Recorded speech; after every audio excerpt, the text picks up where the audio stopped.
George Orwell once said, "War against a foreign country only happens when the moneyed classes think they are going to profit from it." Keep this in mind as we discuss today US $2.4 billion sale of weapons to Taiwan. Why is that important for you to know, and why the United States is embarking on this dangerous provocation towards China? My name is Dr. David Oualaalou. And my name is Dr. Ross Stewart. And you are watching Geopolitics in Conflict.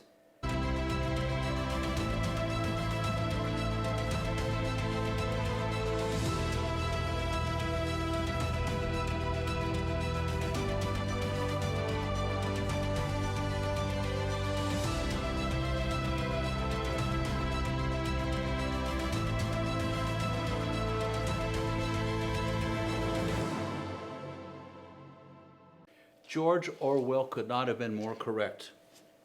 Right now we're looking at the possibility of an armed conflict similar to Iraq, similar to Afghanistan, only this time with the world's largest economy, China.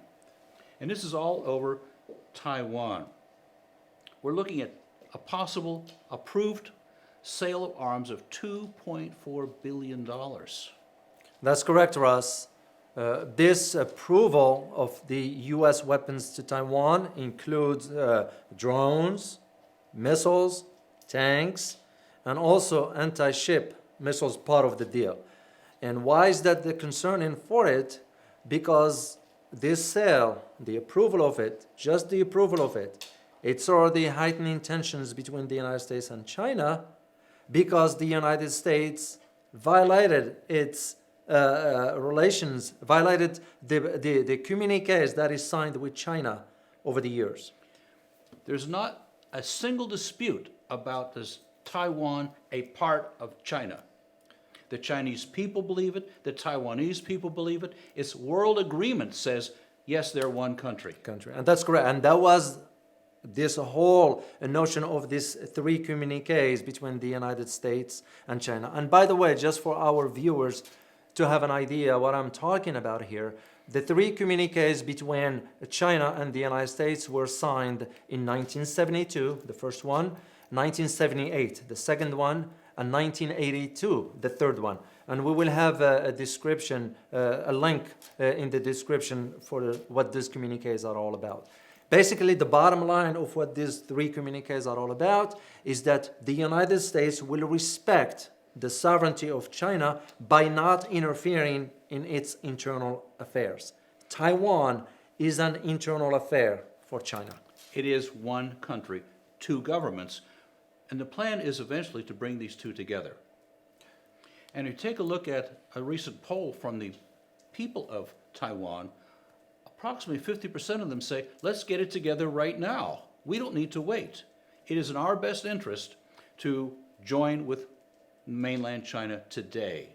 Now, there is a minority political party that is very actively saying, we want independence.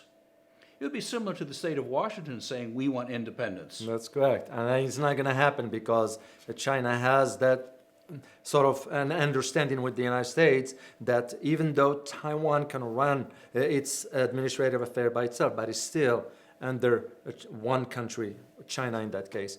Well, one thing we want to talk about here is the two dimensions to this possible conflict with China. One of them is geopolitical, and the other one is economic. Both of them is going to have a major impact. So from the geopolitical aspects of it, a conflict, when I say conflict, I'm referring to an armed conflict with China, because we are already in conflict with China over trade Yes. and so forth.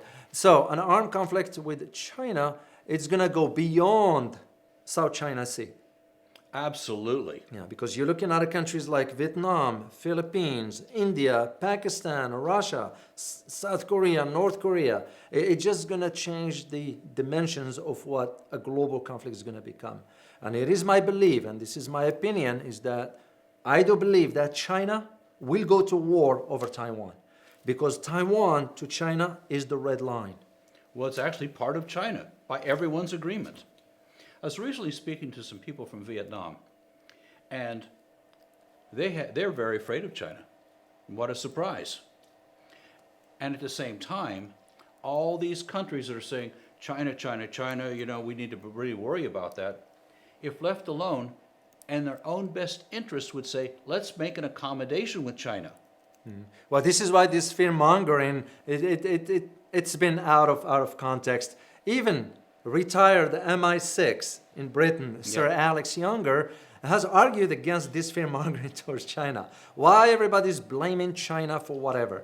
You know, interesting enough is that here is MI6 and MI5. MI5 is contradicting MI6. That's like equivalency of CIA contradicting the FBI or vice versa. Because the new head of the MI5, Ken McCollum, is arguing that no, China is the problem. We need to confront China and so forth. Well, of course, China's going to dominate the world.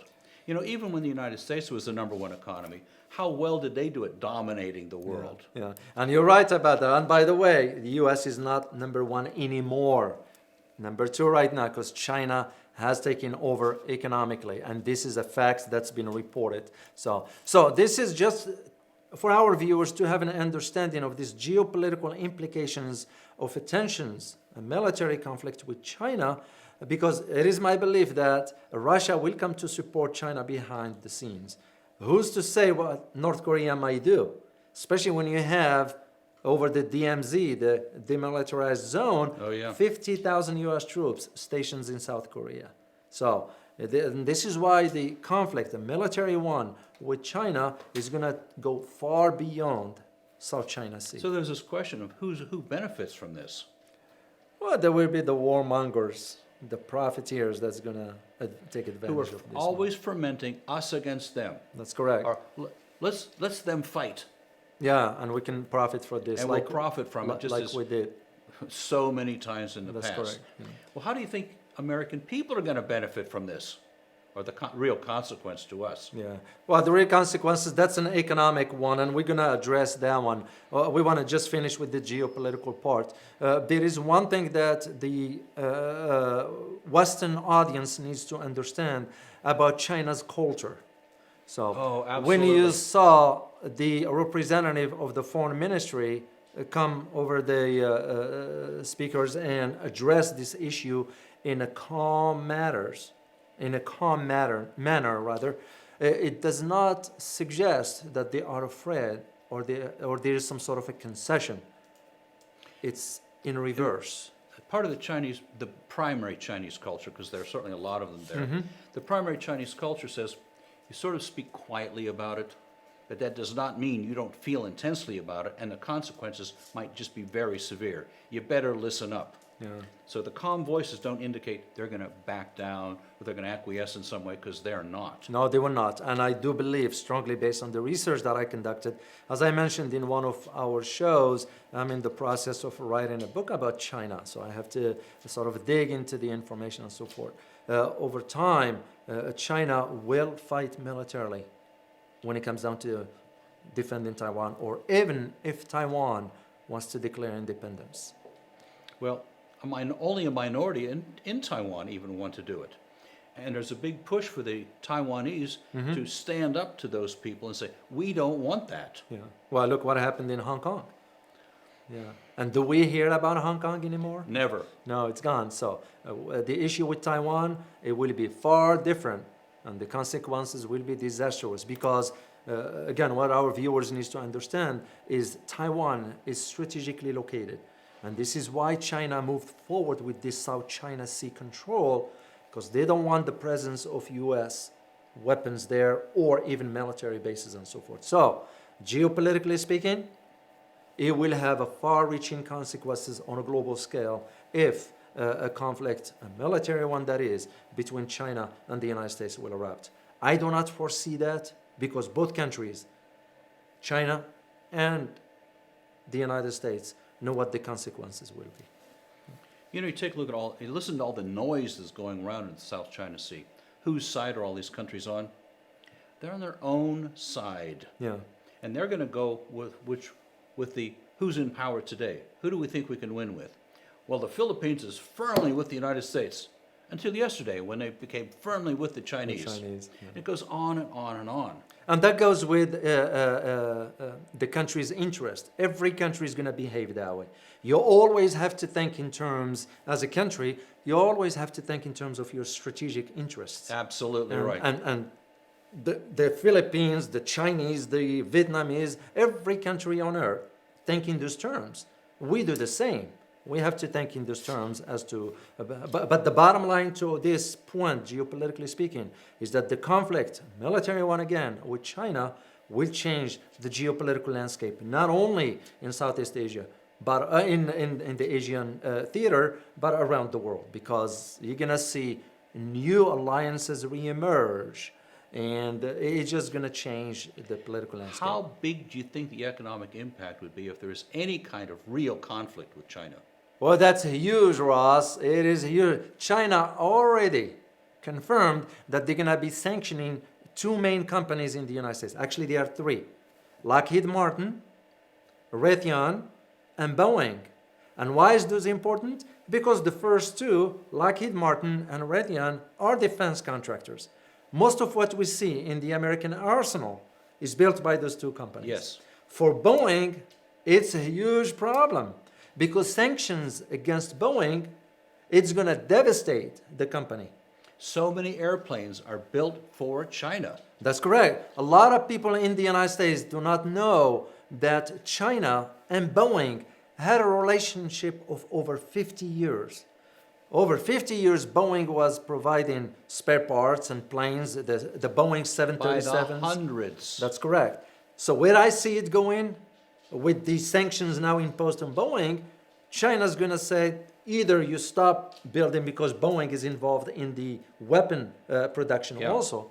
The way I see it going is that China's going to say to Boeing, either you stop, or we're just going to reroute our businesses to Airbus. And some of the consequences are, for example, Boeing, they could lay off 50,000 workers. That's correct. That's the estimation that's been noted recently, at least in some articles that I checked. Boeing employs about 150,000. So you can only imagine 50,000 unemployed individuals added to already a saturated market here in the United States. Raytheon is no different. Raytheon employs about 200,000. And if those sanctions go forward, we don't know yet, but they're going to sanction those. And if they go forward, we're going to see a different outcome. But the issue is far beyond just the sanctions themselves.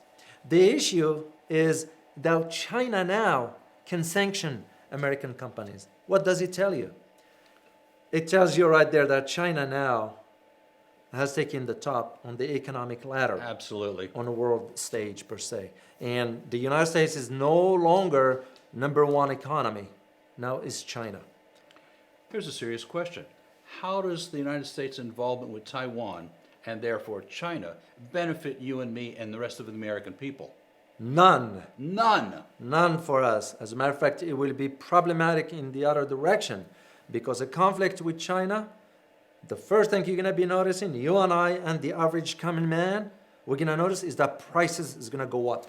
Commodities that are coming out of China are already on the rise, price-wise. That is correct. And that will be one of the first signs of where things are going to go bad. The average citizen is already burdened to the bone. Right. And adding this, it won't be right. It won't be right because for those defense contractors, whatever you want to call them, profits from this kind of conflicts because the sale of weapons and so forth.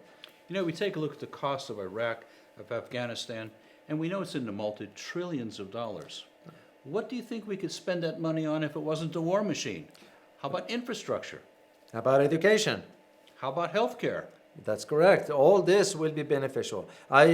Just to share with our viewers, I did argue in 2003 against the invasion of Iraq, knowing the history of that part of the world, but also having a familiar understanding of the conflict between Sunnis and Shiites. And my argument at that time, when I was still in Washington, D.C., was that you do not want to do this. And the answer I got back was, oh, no. It will be an easy walk. We just go in and liberate Baghdad. We get Saddam Hussein out of power and we'll come back. I said, if you go in, you are staying over a decade, if not longer. You were And that's- right. And that's exactly what It's is been a happening. lot Yeah. more than a decade now. And the Middle East will never go back to what it used to be. So this will make a conflict with China, a military one, will make the invasion of Iraq and the conflicts in the Middle East like child play. And this is where the concern about that, but also the impact, both geopolitically and economically. Do we even need to ask who really benefits from a conflict like this? Well, you and I know who will benefit from it. And the quote we started with indicate that specifically. But an average citizen needs to understand that a conflict with China militarily, it's going to impact his or her pocket one way or the other. You know, there's a phrase that people are using that's really popular now. It's called gaslighting. Gaslighting means when you warp the tools and the information that the tools of information that you give people to have them look at this in a particular way that isn't real. So we have all this going on, this, first of all, distraction, and then falsehoods or partial information that says, we need to take care of that bully who's going to dictate what goes on in their own country. I don't think so. You're right. You're right. So the invitation is really, get the information and think for yourself. Well, this is what we try to do in our shows here. We are not advocating for any, we presenting the facts and the information, and it is the viewer's decision. They can reach their own conclusions. And as always, Stay informed. Until next time.